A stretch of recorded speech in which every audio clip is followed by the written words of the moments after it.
सुना ये सखी हमरा सोया के खेला हमरो के बहुत तंग करेला। सुना ये सखी हमार सोया के खेला हमरो के बहुत तंग करेला। रात के जब 10 बजेला पियावा पलंगिए पखुब करेला। रात के जब 10 बजेला पियावा पलंगिए पखुब करेला। रात के जब 10 बजेला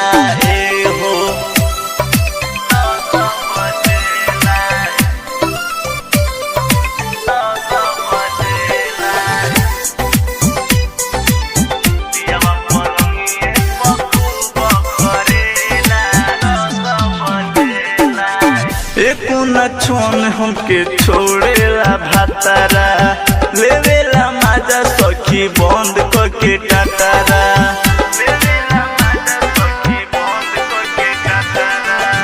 एको न छोन हमके छोड़ेला भातारा लेवेला माजा सखी बंद करके टाटारा। खूब लिकाले जमनिया के जातारा सखी रे डरेला हमारो करे जावा। रात के जब हाला करेला पियावा पलंगिए पखुब करेला। रात के जब 10 बजेला पियावा पलंगिए पखुब करेला। रात के जब 10 बजेला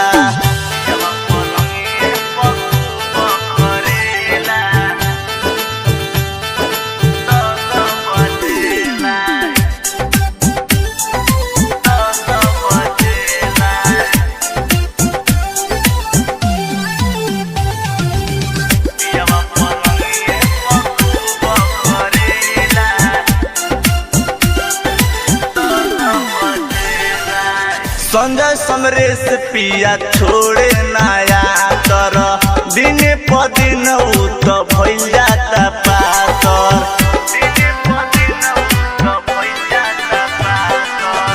संजय समरेश पिया छोड़े नया तर दिन प दिन तो भइल जाता पातर।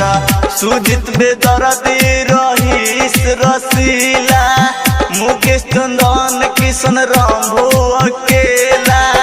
रात के जब 10 बजेला पियावा पलंगिए पखुब करेला। रात के जब 10 बजेला पियावा पलंगिए पखुब करेला। रात के जब 10 बजेला सुनो ये सखी हमार सोया के खेला हमरो के बहुत तंग करेला।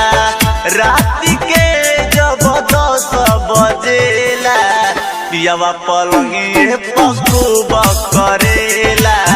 रात के जब 10 बजेला पियावा पलंगिए पखुब करेला। रात के जब 10 बजेला। Angika recording studio Bettiah road Misrauli चौक।